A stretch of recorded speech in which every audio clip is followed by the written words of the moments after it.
Hey there, today I'm going to be demonstrating the best way to upload your image to the GameCrafter. This method is completely free and is the easiest way to upload any image. There is an in-house option for the GameCrafter called Component Studios, although that option does cost money and is a slight learning curve. I have just found this method to be the easiest to learn and can be done super quickly with no hassle at all. For this example, I'm just going to be using a simple poker deck. So I'm going to click Add to Game, and then we are ready to start setting up. When you are at your component area and ready to start adding your images, this is where you're going to want to take note of the finished dimensions. So on this poker deck, I can scroll down to the stats, and for finished dimensions, I can see that it is 2.5 by 3.5, and that is going to be the canvas that I want to use when I start editing my images. So from here, I'm going to want to enter my photo editing website. For me, I like using Canva because it's really easy to use and easy to learn, and best of all, it's free. So when I get to Canva, I'm going to want to click Create Design, then go down to Custom Size, and then type in that width and height that was stated on the GameCrafter. So again, I scroll down, it's 2.5 by 3.5. And again, that'll change for the different components that you do. And then make sure that I have it on inches. So inches, 2.5, 3.5, and then click Create New Design. Now, as you see here, I have my blank canvas. This is where I'm going to want to start adding my images, text, and icons.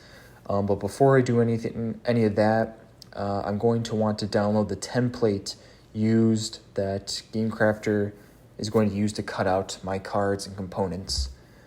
So if I go to templates here, I have a whole bunch of options. If I'm using Photoshop, there's an option and stuff like that.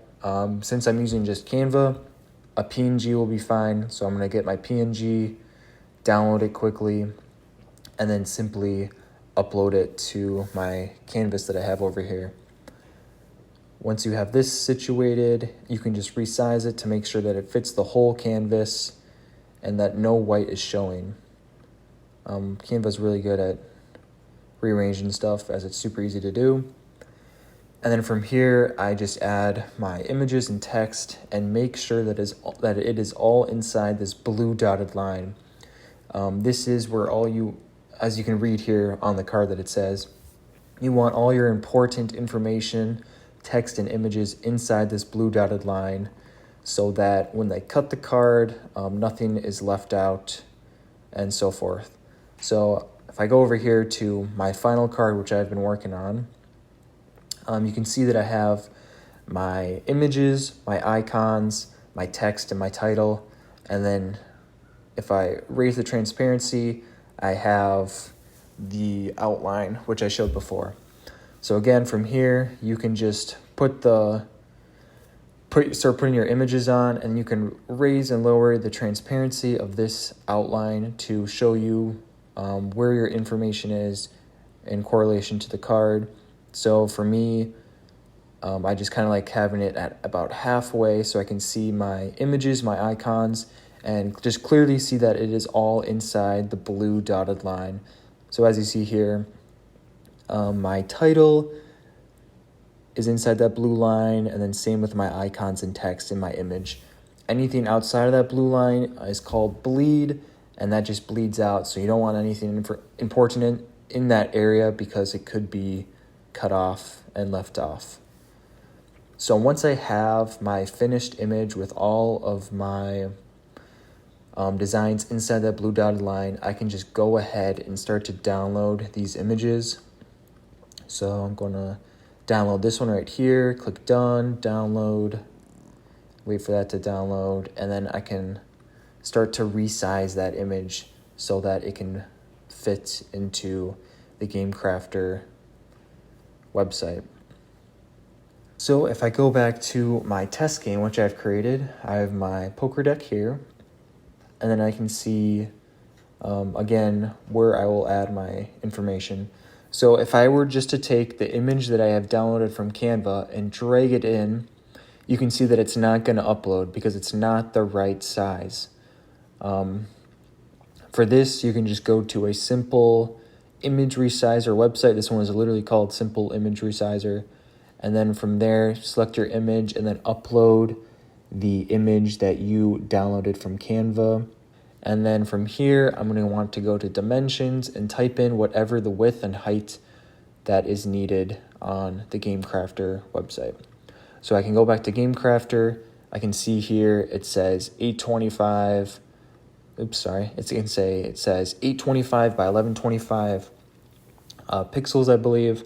So when I go to my image resizer website and I go to dimensions, I'm going to put in 825 by 1125 and uncheck the keep aspect ratio because that's just going to mess up the numbers. Then once I'm ready, I can click a resize and then finally download the new image here. So I'll drag that to my desktop, and then I'm ready to drag and drop into the GameCrafter website. So I drag the new image, and as you can see here, it says server error. It says that a couple times. One solution is to just quickly convert the image to a JPEG, which I can do here. And then I can hopefully drag this in, and this will work. And there we go. That new image is in there. And now I'm needing to proof it. So when I go on, click this gold eye, I can see my image here and I can see the proofing, the same outline that I had in Canva. Sometimes you might upload your image and you'll find it misorientated. If that happens, just go back to your Canva site and make sure that this outline is centered correctly. Sometimes it might be too zoomed in like this, which can mess it up when you upload it finally. Just make sure that the image itself is correct and that you're having the right size canvas so that your outline matches as well. So I can see my image here. I see that all of my text and icons are inside the blue box, and so it looks good, and I can just approve it from here and then move on to my next image. And that's simply all it is. You can use this as much as you want for your images uploading to the GameCrafter, I guess. And it's just the best and easiest way that I've found to do that. So another example, this is my final prototype that I've made for my board game. You can see here I have my custom components, which have images on them, the same deck size, and I have all my images laid out here.